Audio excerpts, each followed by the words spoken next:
At para naman sa ating good news, hindi mawawala syempre mga idol, Japanese-inspired Christmas Village dinadagsa ng mga turista sa City of Pines. Para bigyan ng kislap at kulay ang ating good news, makakasama natin, Idol Maya!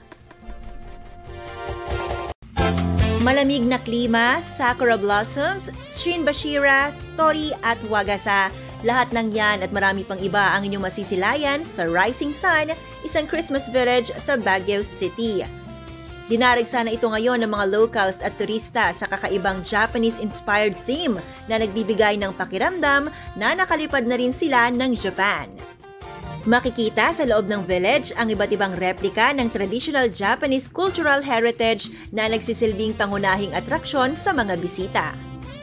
Sa entrance fee na 200 pesos para sa mga adults at 160 pesos naman para sa mga batang edad 4 to 12, marami na ang nasisiyahan sa Japan-like experience na may kasamang artificial snow na lalo pang nagpapalamig at nagpapasaya sa ambience ng lugar.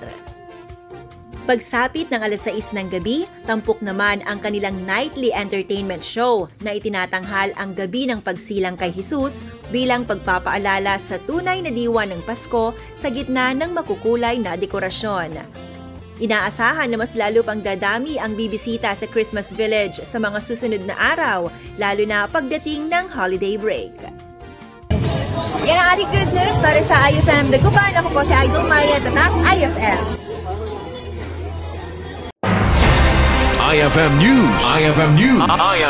IFM News.